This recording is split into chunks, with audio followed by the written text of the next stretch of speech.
to the Journey to CEO Success. I'm your co host, Melissa Saunders, and I'm joined by Patrick Tian, award winning serial entrepreneur, renowned CEO coach, and best selling author, recognized by the Wall Street Journal, USA Today, and Amazon. Patrick's latest book, The Journey to CEO Success, is a #1 Amazon bestseller and the inspiration behind this podcast. Patrick, it's great to have you here. It's always great to be here. Thank you. And today we are excited to welcome one of the show's friends, Cathy McCullough, an executive coach and organizational strategist whose work sits at the intersection of leadership excellence, strategic growth, and real business outcomes. With a master's degree specializing in organizational development and decades of experience guiding executive teams across multiple industries in both the US and abroad, she helps leaders not only think differently, but lead differently. Welcome to the show, Cathy. Thank you so much. I appreciate the invitation. Cathy, welcome to the show. It's so awesome that you are here with me today. So before we get going, though, I'd love to just give you a few minutes and share a little bit about your practice. What are you doing today? What's special about your group? And yeah, just tell us about your practice. Well, I've been doing what I do for about 30 years, about the last 15 of which have been kind of on my own, but as you know, in partnership with some of the amazing work you do, because we've always followed Yes. and believed in this one-page plan thing and simplicity around that with also clarity. So I love what I do, but my life has been a journey of discoveries, actually, with meeting people, which I love, and getting to know their organizations and what they do for a living, and then how is that working, and then travels, of course, open up to various cultures. I've loved that whole world, but I didn't start out even knowing that what I'm doing today and have done for the bulk of my adult life was even a way to earn a living. So that's why I say my life has been a journey of discoveries. But the through line through it all for me has been, I've always wondered and been fascinated by why people do what they do, like human behavior.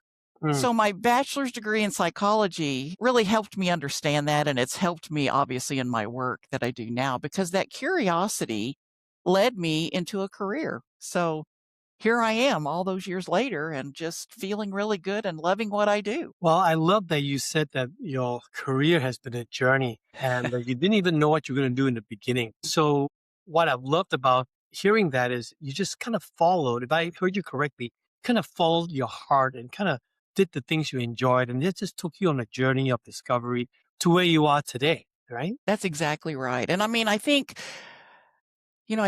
I've been willing to walk through doors that opened, which I would encourage people to do, because sometimes even as you know, when we're leading executive teams and we're talking and we suddenly, in the discussion arises an opportunity.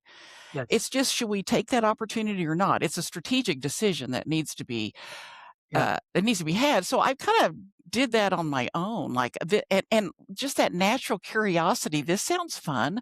I think I'm going to try that. And it's not just fun. It was also this whole world that I've entered is fascinating to me. And I love to see just some of the models and the transformations that occur as they apply some of the models that we try to teach people. So how did you get into this world? Like what did you experience that was, a pivotal point for you to go, ooh, I think I should take that path on that particular door as it opened? Yeah, it's a difficult question. So I'm going to try to give the really short narrative here. All the way back, like in high school, I remember I was the one everybody came to. I was the one that when something happened at home or whatever, I was the one people came to. And I think that may have been, and then I saw people respond to, kind of like I tried to help them work through something instead of either beating them up or saying, you shouldn't have talked to your parents that way, or, instead, let's just work it through what caused that situation to happen. And I think I saw them come out of it as healthier people. So now we move into growing up as a young adult and kind of getting into the world of work and working for very good leaders and working for some not so great leaders, all the while learning. And that sense of overall curiosity around what else can I learn? Because I'm an avid believer in lifelong learning. Yes, you are. I will never know it all, but I love learning. And then I can help pass that learning and those learnings on to other people. So I just think it's just been this constant thread throughout my life and then the degree in psychology helped me kind of pull some things together relative to why we do some of the things we do. And I started working with very small, we would call them mom and pop organizations. So years ago, but I loved they're hungry and they want to know. I loved being able to take them from where they were and lead them into what they were capable of being, which I think is what I still do in today's world as I work with organizations that are growth organizations, much larger, much bigger, and obviously more formalized. But that same thing, though, is true, meeting them where they are and helping them kind of learn and grow into what they can be. So I think that's just a common thread for me. I've worked with you for a long, long time. And Yes, you've done we have. done a lot of work in high performing cultures. And I noticed that in my journey as well, lots of leaders think that they have to make what I call the fool's choice.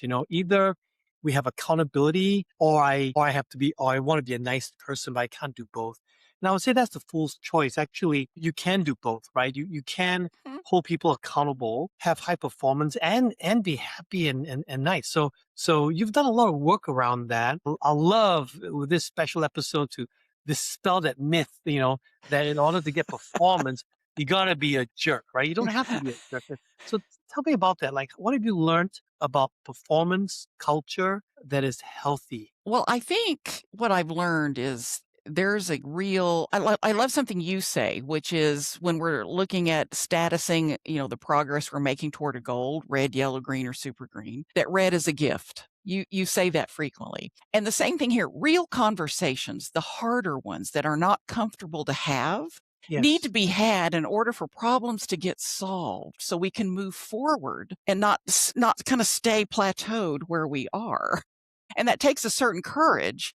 But I think that those conversations are a gift because that is where the real work lives, to Mm, me anyway, is when we can really start doing a post-mortem, so to speak. Something just happened. We lost yes. our cornerstone client as an example. That was an organization that I recently worked with. Instead of just flailing about it, let's dissect it. Let's do Yes. a diagnostic and see what are we doing that caused that to happen. Yes. People So, have to be very open to do that because oh, they do. when you do that kind Yeah, of I deep agree. dive, oftentimes some people get very defensive, right? Like it wasn't my fault. And somehow we're going to get past that. It wasn't my fault, it wasn't your fault, but we're just here to learn. We're just here to learn what we can so that we get better. I like to say there's no wisdom in the second kick of the mule. So if That's you right. don't have that spicy conversation and learn, I promise you, you will get kicked by the same mule. Well, we also risk not growing the organization or keeping it at a place where it could be so much better. I like to ask clients, do you want to be a great organization? Because that comes with a lot of hard work. But everybody says yes to that, right? I Like, know. I don't know of a Well, single people will say no to that. I haven't either. But Yeah. then I say, well, all right, I usually ask first, do you want to be a good organization? And they usually say, oh, Yes. yeah. So I said, okay, great. Do you want to be a great organization? And then they're like, well, yeah, I thought that's what you meant. No, those are different. And I'm Mm, not saying one's right and one's wrong. I mean, but lead with intent. What do we want to do here? Because there's two different conversations along the way and different deep dives we need to take relative to what the answer is. And I love the fact that most people do end up saying, yes, we want the great part. But what does that require? so what is the difference? I love that question. What's good and what's great? People, what's the difference? So what is the difference between a good organization and a great organization? Well, I think you can read a lot of different things on that, but because I don't think it's necessarily success. Like we can make a whole lot of money and nobody wants to work here, but they do because it pays well. And, it's, Right. I can endure things because it's just comfortable, I guess, and my own way to be here. A truly great organization, though, is a high performing organization that's making a lot of money. I mean, they're successful on Yes. that front, but they have cultures that are perpetuating that success. They have a virtual bench of people that want to work there. So when somebody does leave for whatever reason, another growth Yes. opportunity or they move into another slot in the organization, they have people, the story of what it's like to work there is working for them. People want to work there and because people talk. So we're going But to, what are they doing right that causes those kind of stories, that kind of magnetism? well, I think there's a lot of transparency in the organization. So in other words, the strategies, first of all, our longer term vision, what we want to be when we grow up as an organization. This is something we just hope we're striving for it. We may never get there, but this is what we want to be. And that's not a revenue number. That's a picture, an image of what we want to be. And then what are our base camps to get there and this, that, and the other. And so I think there's a lot of clarity around strategic direction and intent. And there's a great deal of understanding of how to cascade that in a healthy way throughout the organization, because then we get people involved or engaged to want to be a part of that. But they also want to be a part of that because they're working for great leaders, for people that understand what it's like to get people engaged enough to do what they do best every single day. So they're involved. They help they co-create solutions with the leader and this, that, and the other. So we have a lot of that synergy that's going on at the frontline level. We also see that the organization tames the chaos. We change when we need to change, but we don't change for the sake of change. Yeah. So we change because, like, the cornerstone client that just suddenly went away and went to a competitor. We have to change some things. We should have had these discussions a long time ago, but that's what we just learned. So pause there for a moment, because you just hit on a beautiful point. Like, why is it? So I know change is hard, right? I always say, look, people don't change until the pain of not changing is greater than changing, right? So change is hard. I get that. But what you just said, we need a cornerstone client to fire us and then we change. Like, why is it in your work? Why is it that high-performing people do that? Or do high-performing people not do that they can actually take action? Because I don't like to say the systems are one thing, but the systems can give you all kinds of red lights. But the leaders are the ones that then decide to take action, right? Yes. Yeah. So that's right. Right. So do you see organizations breaking that mold of taking action before the pain is so great? Why do we have to wait for someone to leave us or some catastrophic thing to happen before we change? Well, I think some of it is what you just said. It's an avoidance, because it's a lot more work to do something differently than what we just normally do. And with that comes a belief or certain assumptions that we make. Well, they'll never leave us. They've been with us. It costs them a whole lot of money to cut cords with us and then invest in, in a competitor. I mean, because that's going to be a lot of change to their ways and blah, blah, blah. So I think it's a lot more work, and we just want things, human nature, change always brings with it like a degree of chaos and a hint of rebellion, but the threat of that change also brings with it a strong desire just to stay the way we've always been. Yeah. And so I kind of think that's where this human psyche stays. It's just easier. And I think sometimes people don't do the right things. So, for example, when people say, when I hear, hey, we want to do the right thing, at the same time I hear, because what you said is true, sometimes people think, well, hey, they're not going to leave us. It's an assumption. It's too hard to leave us. But if you make a decision because you think a customer will not leave you, that's the wrong decision, right? In other words, the right thing to do is what's right for the customer. Well, not just because if I don't do that, the customer will fire me. It should be, I want to do this for the customer because it will further develop our relationship, get it stronger. I'll serve them better, that kind of stuff. But human nature is such that oftentimes we go, well, they're not going to fire us, so we don't have to do that.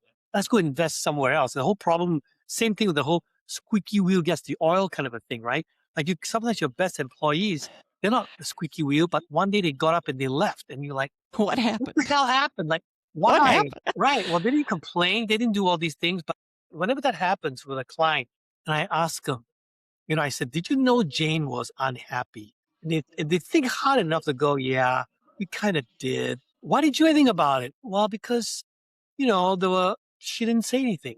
So, like, why do we have to wait for someone to say something before we address it? Right? Well, I know. I just think we make assumptions, which is really what you're saying. We make it, they'll never leave. It'd be too much. We start thinking for them, and that is not the direction the conversation needs to go. We need to continue working. I'm suggesting something even more. I'm suggesting that our motivation is wrong. Oh, yeah. If we say, let's not do that because they won't leave, that's a different motivation than if we said, let's do that because that's the best thing for the customer. Absolutely. That's the very thing they haven't been doing, usually. Yeah. And unfortunately, sometimes, in my experience, that doesn't have to happen repeatedly. That I think, we work with really smart people. And I think when it does happen, it's a wake up call. I tell them that's on your dashboard, that's a big red, but it's a Yes. gift.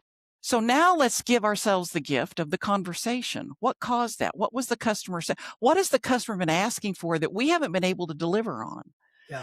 And those things always lead to solutions. So now we can move forward instead of wallowing in what we lost and whose fault it was and the blame Right. game. Healthy cultures, high performing organizations say, well, that was our fault. It should have never happened. What on earth blinded us? And let's just talk about it. And then let's talk about what are we going to do to move forward. So what are some things that you do? Because you do this really well. That's why I love bringing you into clients with me where I can know I don't want to handle them.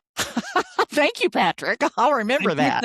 I meant that as a compliment because your Smooth talk here. Your skill in directing them to lean in on tough people issues is really good. I find that a lot of top executives put off people issues, and I keep wondering why. Don't you understand? In my mind, I'm thinking, don't you understand that this is a time bomb that's going to go off? And you can't control when it's going to go off. So why don't you have the conversation early? Have it now. And for a number of reasons they don't. But you're really good at leading executives into having those kind of conversations. How do we do that? Well, I think before a session, I don't go in just hi. I've had one phone call. Here I am. Well, there's a lot of pre-work involved. And so one of my standard questions in that pre-work, because a lot of people want to be polite. They genuinely tend to want to do the right thing, but we still just don't have the real conversations that we need to have. So I'll usually ask a question along the lines of, what's the pink elephant in the room? And the pink elephant has polka dots, by the way, but we never address it, but it's sitting over in that corner and we all know it. And what I get from that really many times tees up. A lot of times I'll get a laundry list of things. We can't talk about them all, but what's the lead domino? What's the one thing the one elephant here out of this whole herd? What's the one elephant that if we talked about that and we made progress on that today is going to help everything else that we create relative to your strategic intent go better? What's going to strengthen this organization? What's going to help us be great versus good? Which is the lead elephant here. And then clients tell me, I'm not so sure I would have thought about this, but clients tell me that they like the way I drive those conversations because I do it. I'm direct, I guess, but I'm not harsh. Yes. But we have to just be able to grow up a little bit and have conversations that are not comfortable. Because as I said earlier, that's where the real work lives. Yes. You said something very important, direct, but not harsh. And that's what I mean. A lot of people automatically think, in order for me to talk about performance and accountability, I have to be a jerk. You don't have to be a jerk. No. But you do have to be able to gently, softly share with directness what is the center point we need to address, right? We need to be able to do that. So really, what I'm hearing from you, what I'm learning today is be direct, but you don't have to be harsh. No, you just have to have the courage to have the conversation. And sometimes that's one-on-one. Sometimes that's one to group. We need to solve this big, giant hairball in our company that needs to go away. We need to tame it. I think, and I think people, we want to be nice and polite. We can be that way.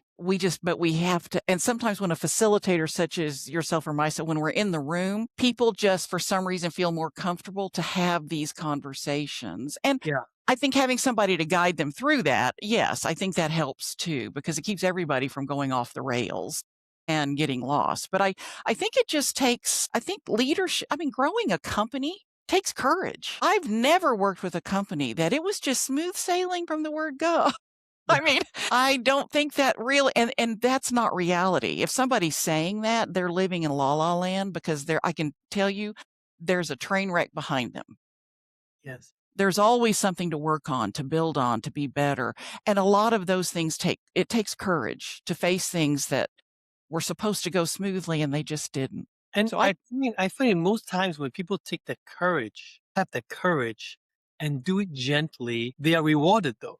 In most cases I've been in, they come up the conversation going, wow, thank you. I'm glad we had that conversation. Yeah, we delay it, right? We delay it. Still. But when we have it, it's like, oh yeah, thank you. That was Sounds Well, complicated. I've always kind of looked at my jobs, kind of what we do is we should make, in a way, we make discomfort a little more comfortable, but we also are making discomfort productive because all of this is about bottom line results. I mean, just like when I do culture surveys with an organization, so we can really get laser-like on just diagnosing what it is in this organization that we're doing really well, because we want to keep that and keep the momentum going. But we also have some areas that there's severe gaps. So let's look at that. Let's talk about that. I always tell leaders, pinpoint the real challenge areas. Celebrate what you do well, absolutely, but pinpoint the challenge areas and then work on them, massage them, work on them, have the courage to do that because it takes guts to do a leadership 360 assessment or a culture Yes. survey. But all of that,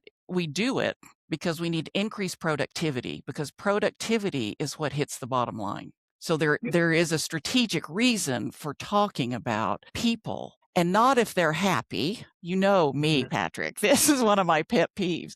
You read a lot about happy people. That's not the goal. Happiness is an inside job. I can't make you happy.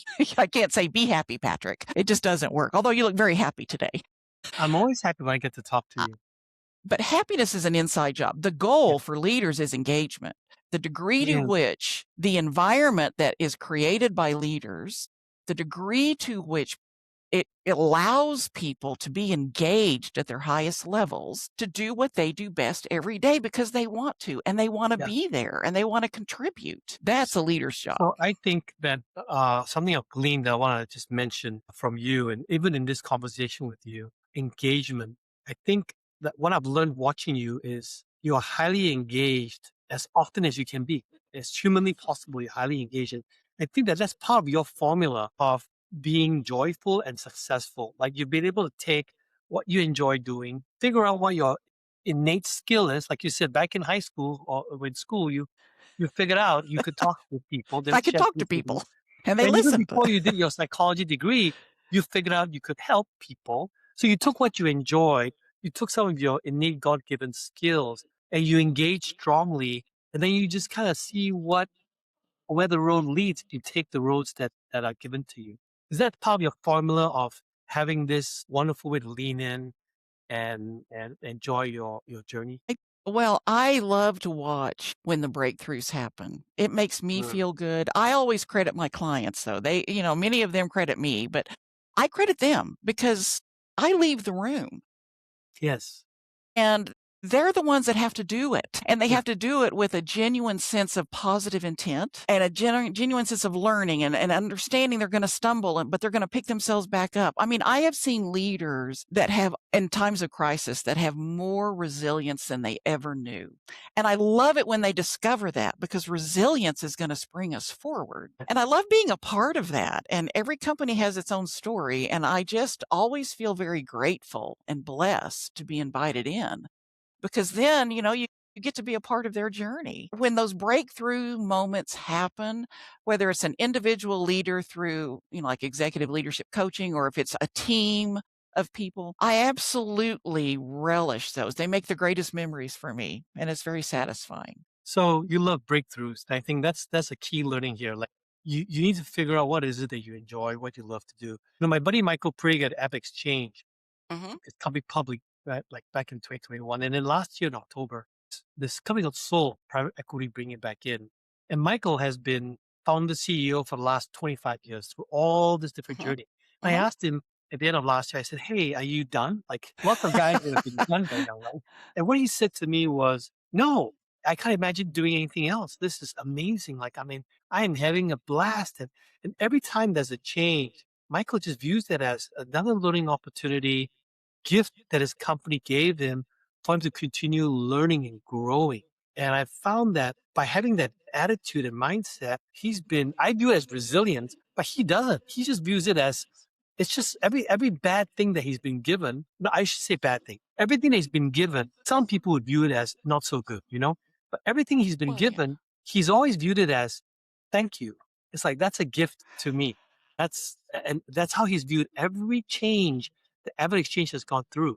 And today he's successfully, happily, joyfully running this next chapter where they're owned by a private equity firm. Now they went private again. Well, I would think, and he's a great leader. I mean, he really cares about his people and about building a successful organization. But I think when we get into those moments that he considers it like, wow, I can learn something from this. That's a mindset. That's a growth mindset, because we can wallow in stuff and we can blame and we can do all this other stuff. But a crisis or something that happens, it's been said, it reveals our character. It doesn't, doesn't create our character. It reveals it. How we respond matters. When I've been asked to come in and help us work through this unfortunate situation, we just need to calm down a minute. First, let's name it. And are we going to manage it and then lead us through it? And then how are we going to do that? Or are we going to manage the appearance of doing something about it? Because there's a difference. Yes, so I think a team has to get really clear on that. And then what's the story that we're all going to tell when we, from a positive perspective, when we leave this room and we share it with the rest of the organization? Let's get our story straight, so everybody is kind of hearing the same thing. And let's look at it from a perspective of, like Michael does, wow, okay.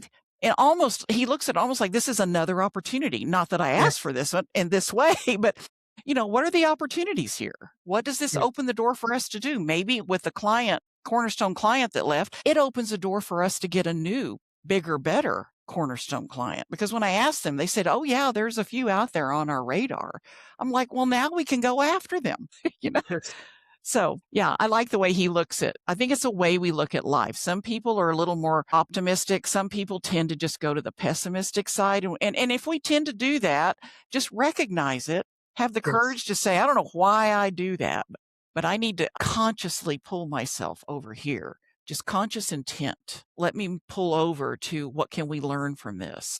What's going to be our story? And then what opportunities does it provide for us? Yes. Well, Cathy, I can talk to you forever, right? I've worked with you for a long time, and I'm so grateful you're here. This podcast is about helping, CEOs have a more joyful and successful life. So my last question is the question I ask all our guests that are on this podcast is, what last advice would you like to leave with our audience so that they can have a more joyful and successful life? Yeah. Okay. So I think you've heard me say, I think the word a few times, intent, strategic intent or conscious intent. I think it comes back really to intentionality, is just what I'll say as the umbrella. Success is an external game, the accolades, the milestones we meet, all that kind of stuff. Joy is really, it's an internal thing. And where we sometimes get so confused and caught up, because life can happen very quickly, is that we get all this success. And it's interesting and that feels good. And I'm not saying that's bad. I think it's great. And we should relish and cherish all those moments and celebrate. But if we're doing it for the sake of success, then we miss the joy many times. And there is, what I've discovered in leaders I've worked with many times, there's just a sense of emptiness. And it's difficult to have joy when there's emptiness. So I think it's interesting for people to to find that joy instead of achieving more. Think about it this way. How can I become more? Because if I look at it that way, I've got something to grab onto in a way of expanding myself into a realm that will help me, my family, my organization, or whatever. So it's the quality of questions we ask ourselves along the way. How can I add value to the people around me? And at the end of the day, did I add value? Where did I kind of mess up or take a misstep? What do I need to do, if anything? Maybe I just need to learn from it and don't do that again. Maybe I need to circle back with an apology or a course correction. I don't know, but it's the quality of questions we're willing to ask ourselves as we go through this journey of life, because success and significance are not the same thing. So I think to be a person of significance allows joy to just automatically plant itself within us, because joy is about contribution, as is significance. So I would say give yourself the space to calm the chaos. I tell my clients, leadership think time. There's one side of the coin is I got to step out of the noise and I have to look at this organization. I have to calendar it in. It's my think time for the strategic side of things. But the other part of that time is me, the leader. The quiet think time. What are the questions I need to be asking myself? What do I need to be thinking about so I can become a so I can become a better person and grow into a person of significance. So I just say then joy follows because we feel good when those things happen. Thank you, Cathy. Okay, Melissa, back to you. Yeah, Kathy, thank you so much for joining us today, Thank reminding you. us again how important being curious is, and for sharing your journey and your leadership insights. And thanks to all of you for listening to the Journey to CEO Success today. Join us next time for another conversation with CEO about what it really takes to grow a business, lead well, and be joyful. Until next time, bye for now. Thank you. Thank you.